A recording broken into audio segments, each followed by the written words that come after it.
The search for the next head coach of the Texas men's basketball program rages on like the Colorado that flows through the heart of Austin. Earlier Wednesday, ESPN's Jeff Goodman reported that UT had zeroed in on VCU's Shaka Smart to be the next man on the 40.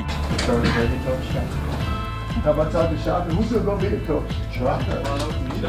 Things move fast when Steve Patterson finds a coach he wants. This flight plan shows Patterson departing from Georgetown Municipal Airport at 12:36 this afternoon. And from there, it was on to Chesterfield Executive Airport in Richmond, Virginia.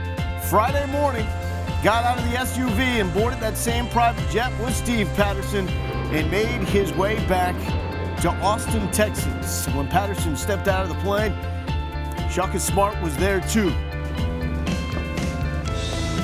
Hey everybody. Feels great. Feels great. Great to be here. What's up, man? How are you? Good. Congratulations, buddy. Great to be here. Yeah, it's good. I'm so excited to be your new basketball coach. I can tell you right now, when you come to the Irwin Center to see us play, you're going to see an exciting style of basketball. As I think about the University of Texas, that's the first word that comes to mind: excellence. I don't want to take away from any other program, but there's only one University of Texas. And there's only one Shaka Smart. We're now joined by the head basketball coach here for the Texas Longhorns. Shaka, first off, you're still in Ricky's thunder. Usually, all the camera phones, they're for this guy. They didn't show up until you got here. Shaka, are you okay with stealing this guy's thunder? Well, the good thing is that's only temporary. He's a legend here forever. You know, I'm new here and so excited to be here at Texas. So what's been the game plan for the first 15 days on the job? Well, a lot. There's a lot that's gone into the game plan. The biggest three things have been players, staff, and future players, recruiting. So that's where our focus has been. How are the workouts going so far with the guys? Going really well. You know, the number one thing I've been impressed with our guys is how much that they get along and care about each other. That's a really good place to start. We've got a lot of work to do, but I think we have a lot to work with too, and excited about helping these guys get better. So talking about that start, what do you do? What's step number one when you get a team that really doesn't know who you are and what you're all about, and you're taking that program over? Where does it start with you? You hit the nail on the head. It's all about us getting to know each other. Our new staff getting to know the players and the players getting to know us.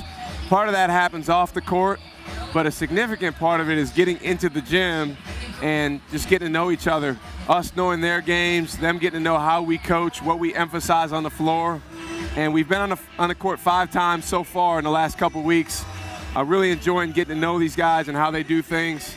We're teaching them slowly but surely what we're about. Is Isaiah Taylor currently participating in those workouts? Isaiah's been great. You know, he's been a leader in the workouts. He's been in the weight room working hard with our strength coach.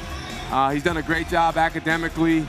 So, you know, we're certainly planning on having him back. He hasn't made an official declaration. When I came here, my biggest thing with him is he needs to do the best thing for him and his future.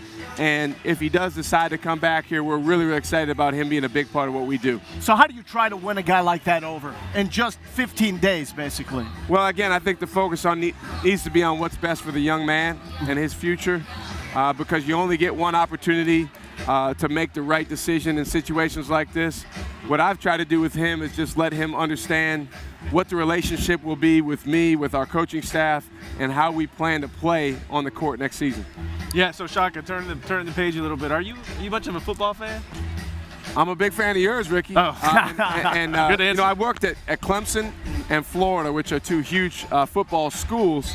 And now really, really excited about being here at Texas and get a chance to support Coach Strong and follow the team. Well, thank you. We're excited about basketball. I mean, all of us are big basketball fans, and we're looking forward to watching. Well, thank you. Yeah, So you mentioned Charlie and your time with him at Florida. What has he meant to you as you've gotten here? Has he been able to walk you through what it's like to be at Texas in the first few weeks as you progressed to Austin? Well, they're in the middle of spring practice, so I've tried not to bother him too much. We've spoken a few times, and you know, he's been here for a little while now, so he has a lay of the land. He understands how things work, not only at the university, but in the community here in Austin. So he's been a great resource, and look forward to getting a chance to communicate with him a lot. Why is synergy important between the two programs? I mean, if you guys work together, how can that benefit both the football program and the basketball program? Well, I think overall there's a history here at Texas of all the athletic programs being highly successful. And it's not just about basketball or football. I mean, across the board, people have won championships. I think it's 51 national championships here. So certainly when Charlie and his program do really well, I think it enhances everyone's success. It makes this place an unbelievable atmosphere for recruiting and for our fans. And, on the basketball side of things, we would like to build on that and use some of that excitement to build some excitement of our own in our program. Now, with the late signing period really upon us, you have an opportunity to add more to your roster. We know you can't specifically mention names, but what are you looking for in general with this late signing period? Well, we just want to add the right guys. Sometimes when you take over a situation where there's scholarships available, you can quickly add people just to fill those spots, but you got to be careful that you're adding the right people. I've had a chance to sit down with our 2 signees that signed with University of Texas last fall. They've been terrific. Their families have been great. They're excited about coming to Texas.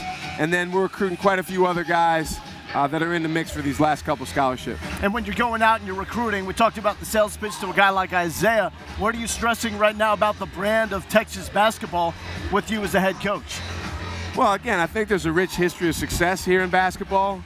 For us, we're just trying to build on that success. And there's been a lot of guys that have come here in the past that have done terrific things from both an individual and a team perspective at Texas. And so we want to look at what those guys have done, both in the recent history and then going back several decades, and we want to build on that. I think kids out there know that this is a program that has an opportunity to do great things. Shaka, we really do appreciate the time, and thanks again for spending that time with us here on Texas Game Day. You got it. Thanks for having me, guys.